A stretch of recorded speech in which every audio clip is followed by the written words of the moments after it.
प्रस्तुत विनियोजन विधेयक 2077 मुख्यतः तीनवटा समस्या र सङ्कटहरूलाई समाधान गर्नको निम्ति ल्याइएको हो।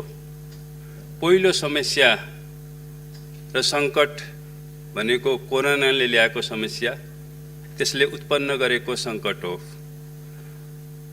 र यो सङ्कटलाई समाधान गर्नको निम्ति हामीले अवलम्बन गरेको चाहिँ लकडाउन र लकडाउनले चाहिँ उत्पन्न गरेको चाहिँ आर्थिक सङ्कट र समस्याहरू र यो दोस्रो चाहिँ समस्यालाई समाधान गर्नको निम्ति पनि यो विनियोजन विधेयक ल्याइएको हो। र तेस्रो कुराहरू यो दुवै यो कोरोना र आर्थिक सङ्कटले उत्पन्न गरेको सामाजिक सुरक्षा र राष्ट्रिय सुरक्षासँग सम्बन्धित समस्यालाई चाहिँ हल गर्नको निम्ति सम्बोधन गर्नको निम्ति पनि यो प्रस्तुत विनियोजन विधेयक ल्याइएको हो। र राष्ट्रिय सुरक्षा र सामाजिक सुरक्षालाई हल गर्नको निम्ति गृह मन्त्रालयलाई यो 77-78 विनियोजित बजेट बारेमा माननीय ज्यूहरूले प्रश्नहरू, जिज्ञासाहरू, सुझावहरू, आलोचनाहरू चाहिँ गर्नुभएको छ। म सर्वप्रथम यहाँहरूको यी सुझावहरू, आलोचना र जिज्ञासाहरूको निम्ति धन्यवाद दिन चाहन्छु। निश्चय पनि यी प्रश्नहरूले, यी जिज्ञासाहरूले, यी सुझावहरूले यो विनियोजन विधेयकलाई चाहिँ परिमार्जन गर्नमा चाहिँ एउटा महत्त्वपूर्ण चाहिँ भूमिका खेल्नेछ र यसले गृह मन्त्रालयलाई पनि यसले पथ प्रदर्शन गर्नेछ भन्ने मैले विश्वास लिएको छु। कुनै पनि बजेटको मुख्य लक्ष्य, उद्देश्य भनेको राष्ट्रको प्रगति र समृद्धि नै हो र अहिले हाम्रो राष्ट्रले, मुलुकले आफ्नो राष्ट्रिय आकाङ्क्षा, एउटा राष्ट्रिय उद्देश्यको रूपमा हामीले समृद्ध नेपाल र सुखी नेपालीको त्यो उद्देश्य हामीले निश्चित गरेका छौँ। निश्चय पनि चाहिँ त्यो उद्देश्य हासिल गर्नको निम्ति प्रगति र समृद्धिको त्यो आकाङ्क्षा, जनताको, राष्ट्रको त्यो आकाङ्क्षालाई पुरा गर्नको निम्ति निश्चित पूर्वाधारहरू चाहिँ आवश्यक हुन्छ र त्यही पूर्वाधार बिना हामीले त्यो लक्ष्य हासिल गर्न सक्दैनौँ, त्यो उद्देश्य हामी पुरा गर्न सक्दैनौँ र त्यो पूर्वाधार एउटा अपरिहार्य पूर्वाधारको रूपमा चाहिँ सुरक्षाको प्रश्न हो। समाजमा, राष्ट्रमा सुरक्षाको प्रश्न चाहिँ अहम हुन्छ। सुशासन एउटा पूर्व शर्त हुन्छ। त्यस्तै राजनीतिक स्थायित्व पनि विकास, प्रगति र समृद्धिको निम्ति अपरिहार्य चाहिँ पूर्व शर्तको रूपमा चाहिँ यो इतिहास सिद्ध कुरा हो। चाहिँ सैद्धान्तिक दृष्टिकोणले पनि हामीले हेर्दाखेरि जुन राष्ट्रहरूले प्रगति गरे, समृद्धिको शिखर छोए, त्यहाँ निश्चित रूपमा हामी के देख्छौँ भन्दाखेरि त्यहाँ सुशासन थियो, त्यहाँ सुरक्षा सुदृढ थियो र त्यहाँ स्थायित्व र चाहिँ स्थिरता थियो।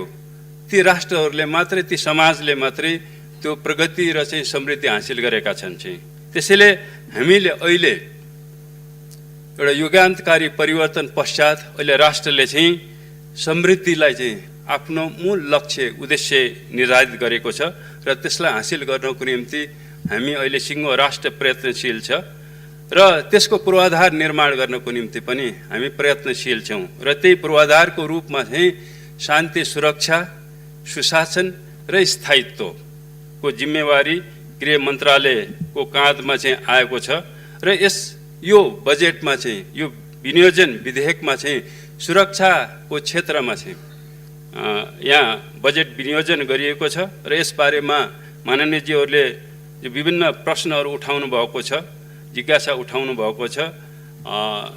म फेरि पनि चाहिँ यहाँहरूलाई म धन्यवाद दिन चाहन्छु र सबभन्दा पहिला म यस क्रममा चाहिँ यो चालु आर्थिक वर्षको यो गृह प्रशासनको कार्य सम्पादनको एउटा संक्षिप्त चाहिँ समीक्षा प्रस्तुत गर्न चाहन्छु।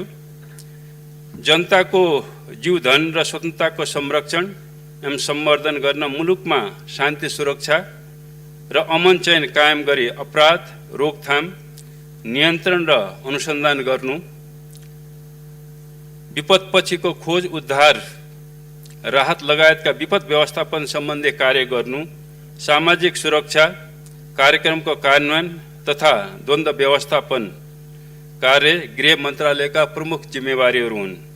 यसका लागि गृह मन्त्रालय र अन्तर्गतका निकायहरू उपलब्ध स्रोत र साधनको अधिकतम उपयोग गर्ने सक्रिय रूपमा चाहिँ कार्यरत रहेका छन्। सुरक्षा व्यवस्थापनको वर्तमान र भावी चुनौतीहरूको सामना गर्न सरकारले नवीनतम सुरक्षा रणनीति तथा प्रविधिहरूको प्रयोगलाई विशेष जोड दिएको छ। चालू आर्थिक वर्षमा नेपाल सरकारको नीति तथा कार्यक्रम र बजेट एवं गृह प्रशासन सुधार कार्यक्रमको प्रभावकारी कार्यान्वयन गरी मुलुकको शान्ति सुरक्षा तथा गृह प्रशासनको सुधार मार्फत विकासको लागि बलियो आधार तयार भएको छ। यस क्रममा नेपालको संविधान, कानुन र नेपाल सरकारको समृद्धिको मार्गचित्रलाई व्यवस्थित तौरले कार्यान्वयनमा ल्याउन गृह प्रशासन सुधार कार्ययोजनाको कार्यान्वयन गरिएको छ। भ्रष्टाचारप्रतिको शून्य सहनशीलताको नीतिलाई अवलम्बन गरिएको छ। संघीयता कार्यान्वयन तथा सुरक्षा व्यवस्थालाई प्रभावकारी बनाउन नेपाल प्रहरी समायोजनको कार्य अन्तिम चरणमा पुगेको छ। हाल विश्वव्यापी महामारीका रूपमा देखा परेको कोभिड-19 को प्रकोपले सिर्जना गरेको चुनौती सामना गर्न गृह मन्त्रालय तथा मातहतका निकायहरू नेपाल सरकारको नीति बमोजिम परिचालित भइरहेका छन्। यस क्रममा नेपाल सरकारले लागू गरेको बन्दाबन्दीको नीति कार्यान्वयन गर्न भारत लगायत अन्य देशमा रहेका नागरिकहरूलाई सुरक्षित तरिकाले नेपाल ल्याउन, नेपाल आएका नागरिकलाई गन्तव्य स्थानसम्म पुर्याउन, आपूर्ति व्यवस्थापन तथा कालोबजारी नियन्त्रण एवं क्वारेन्टाइन व्यवस्थापनमा स्थानीय प्रशासनबाट प्रभावकारी भूमिका निर्वाह भइरहेको छ। सम्माननीय अध्यक्ष महोदय, यो विनियोजन विधेयक सन्दर्भमा उठेका केही प्रश्नहरूको बारेमा चाहिँ म स्पष्ट पार्न अनुमति चाहन्छु। आर्थिक वर्ष 77-78 मा गृह मन्त्रालय र मातहत निकायको कुल बजेट 1,38,62,67,67,00,000 विनियोजन भएको छ, जसमध्ये 2,72,84,84,00,000 स्थानीय तह तथा बाँकी सङ्घीय सरकारका इकाइहरूबाट परिचालित हुनेछ।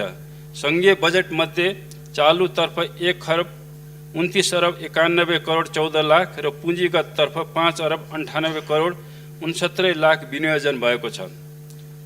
लागु औषध दुर्व्यसन नियन्त्रण गर्नका लागि गृह मन्त्रालय प्रतिबद्ध छ।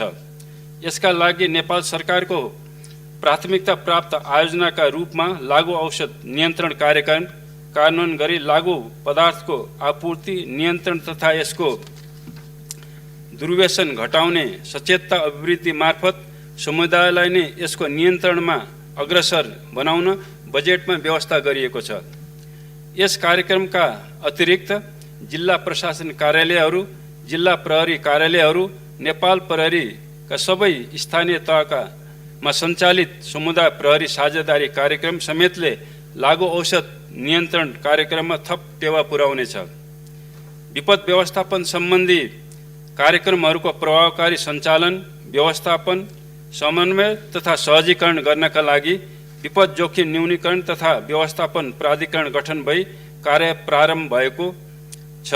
मन्त्रालय, प्राधिकरण, नेपाल प्रहरी तथा सशस्त्र प्रहरी बल नेपालबाट विपद व्यवस्थापनलाई प्रभावकारी बनाउन खोज तथा उद्धार सामग्री खरिद तथा क्षमता विकास सम्बन्धी कार्यक्रमहरू समावेश गरिएको छ।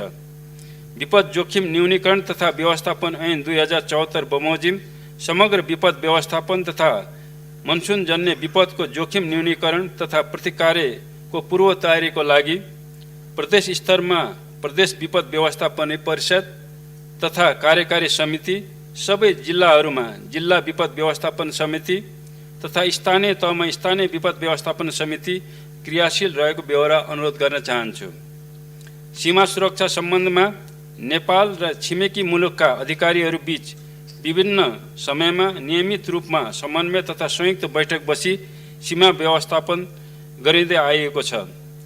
त्यसका साथै छिमेकी मुलुकहरूसँग सिमाना जोडिएका जिल्लाका प्रमुख जिल्ला अधिकारी र छिमेकी मुलुकका समकक्ष सरकारी अधिकारीहरूबीच सीमा व्यवस्थापन, शान्ति सुरक्षा लगायतका विषयमा समेत छलफल गरी समन्वयात्मक रूपमा समस्या समाधान हुने गरेका छन्।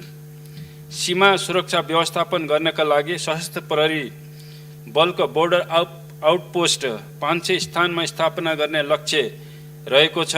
यस अन्तर्गत प्रथम चरणमा 221 वटा बोर्डर आउटपोस्टको स्थापना कार्य अगाडि बढेको छ। आजका मितिसम्म दार्चुला जिल्लाको छाङ्रू र हुम्ला जिल्लाको हिल्सा समेत गरी 129 स्थानमा बोर्डर आउटपोस्टको स्थापना भइसकेको छ। आगामी आर्थिक वर्षमा 69 वटा बोर्डर आउटपोस्टको भौतिक संरचना निर्माण गर्न बजेट विनियोजन गरिएको छ। कोभिड-19 को नियन्त्रण तथा न्यूनीकरणका लागि हाल 1213 वटा स्थायी सीमा पोस्ट अस्थायी सीमा पोस्ट स्थापना गरी सुरक्षाकर्मी परिचालन गरिएको छ र झन्डै 23,000 सुरक्षाकर्मी चाहिँ अहिले चाहिँ यो बोर्डर आउटपोस्टमा चाहिँ परिचालन गरिएको छ। गृह मन्त्रालय र मातहत निकायलाई प्राप्त स्रोत साधनको अधिकतम रूपमा परिचालन गर्दै आफ्नो जिम्मेवारी निर्वाह गर्न गृह मन्त्रालय प्रतिबद्ध छ। प्रहरी कर्मचारीलाई दक्ष र व्यावसायिक बनाउन राष्ट्रिय प्रहरी प्रशिक्षण प्रतिष्ठान मार्फत प्रहरी कर्मचारीहरूको क्षमता अभिवृद्धि गर्ने कार्यक्रमलाई आगामी आर्थिक वर्षमा पनि निरन्तरता दिइएको छ। सुरक्षा व्यवस्थालाई सक्षम, सुदृढ र विश्वसनीय बनाउनका लागि के कति सङ्ख्यामा नेपाल प्रहरीका कर्मचारी र सशस्त्र प्रहरी बलका कर्मचारी आवश्यक पर्दछन् भन्ने निर्कल गर्न संगठन एवं व्यवस्थापन सर्वेक्षणको काम अन्तिम चरणमा पुगेको छ। सुरक्षा प्रयोजन बाहेकका मापदण्ड विपरीत खटिएका 344 जना सुरक्षाकर्मी फिर्ता गराई शान्ति सुरक्षा कार्यमा परिचालित गरिएको छ। नागरिकको माग एवं सुरक्षाको संवेदनशीलताको अध्ययन तथा विश्लेषण पश्चात आवश्यकता अनुसार सुरक्षा इकाइहरू स्थापना तथा स्तरोन्नति गर्दै लगिनेछ।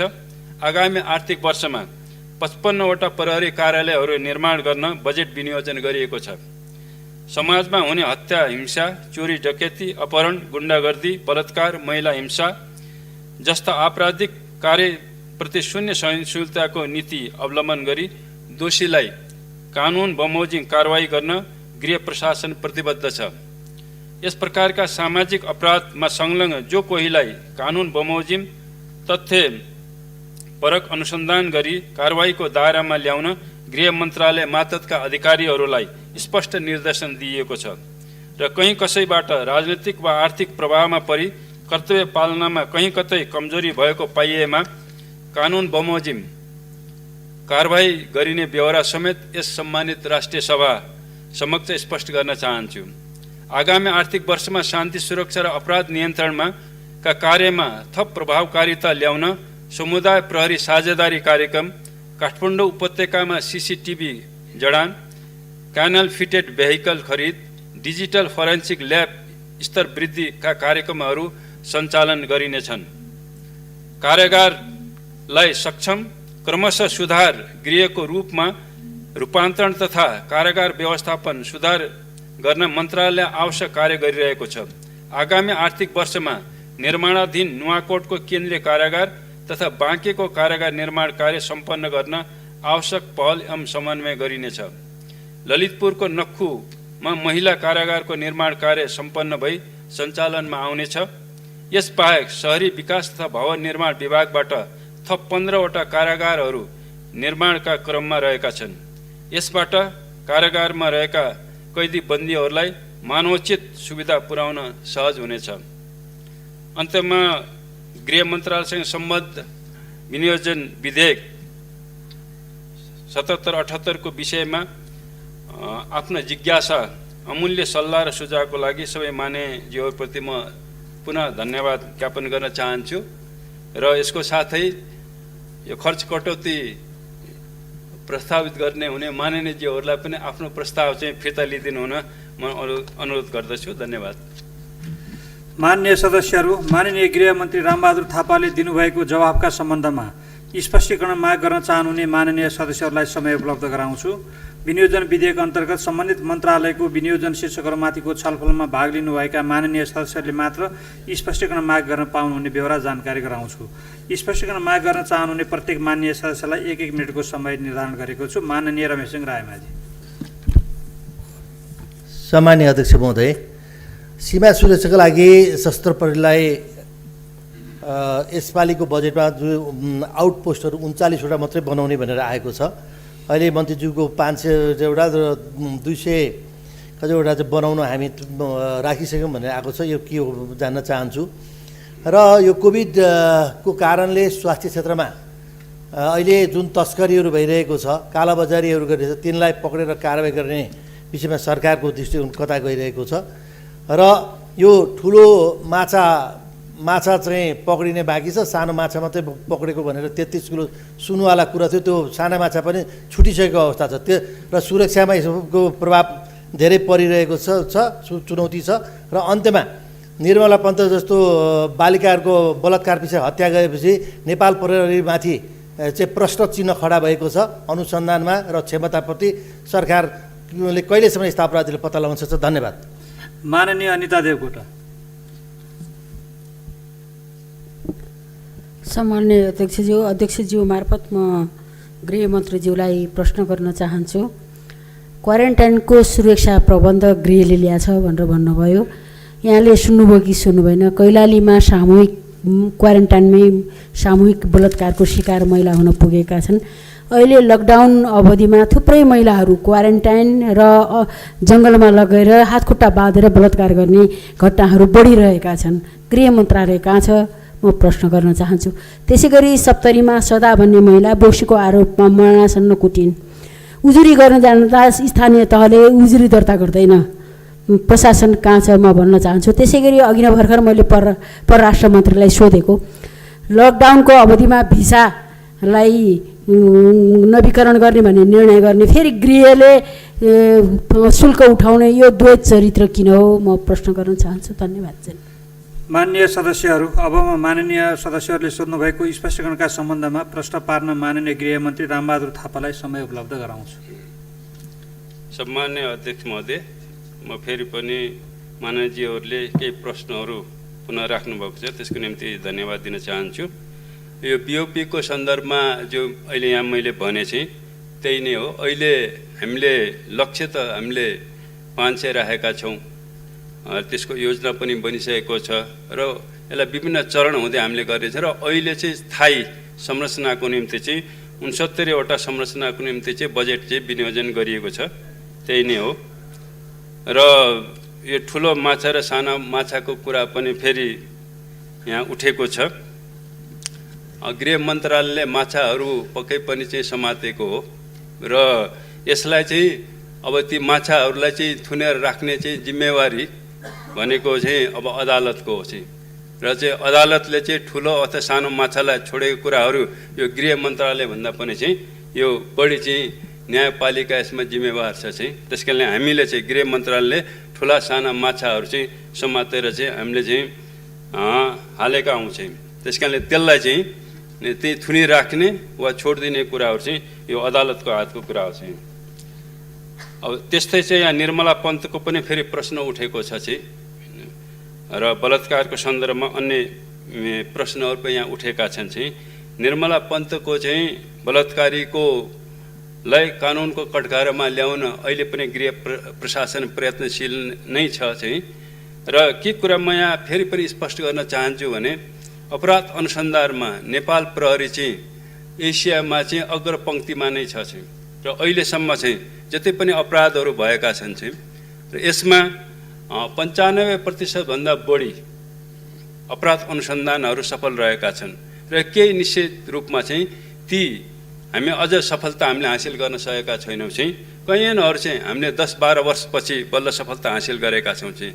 यो हत्या अपराधका केसहरू भए, अरू केसहरू चाहिँ। त्यस कारणले यसमा अझ पनि गृह प्रशासन चाहिँ अपराधीलाई कानुनको कठघारामा ल्याउन चाहिँ प्रयत्नशील नै छ। यो कैलालीको सन्दर्भको कुरा पनि त्यो हो। त्यो अपराधीहरूलाई चाहिँ प्रशासनले चाहिँ कानुनको कठघारामा ल्याइसकेको छ। त्यस कारणले चाहिँ निश्चय पनि चाहिँ क्वारेन्टाइनको जिम्मेवारीहरू चाहिँ अहिले सुरक्षा निकायलाई छ त्यहाँको सुरक्षा सन्दर्भमा चाहिँ यो आन्तरिक मामला भएको हुनाले चाहिँ यो जुन केस अहिले आएको छ चाहिँ अहिले हामीले अध्ययन गर्दै जाँदाखेरि यो हुनलाई चाहिँ अन्तिममा चाहिँ बलात्कार रूपमा आएको छ। तर यो बलात्कारको रूपमा भन्दा पनि यो सहमतिको रूपमा चाहिँ यो अनुसन्धानमा त्यो देखा परेको छ। तैपनि यो केस चाहिँ अगाडि आएको हुनाले बलात्कारको केसमा नै यससित संलग्न चाहिँ अपराधीहरूलाई चाहिँ कानुनको कठघरामा चाहिँ नियन्त्रणमा ल्याइसकिएको छ। त्यस्तै चाहिँ अन्य जो सामाजिक अपराधीहरूलाई कानुनको कठघरामा ल्याउन चाहिँ गृह प्रशासन क्रियाशील नै छ। हामीलाई लाग्छ जो सप्तरीका अथवा तराईका कैयन विषयहरूमा यहाँ प्रश्न उठेको छ त्यसमा गृह मन्त्रालय क्रियाशील नै छ र चाहिँ अपराधीहरूलाई कानुनको कठघरामा उभ्याएको छ र जो चाहिँ अहिले कानुनको चाहिँ घेरामा आइसकेका छन् तिनीहरूलाई ल्याउनको निम्ति गृह प्रशासन सक्रिय नै छ।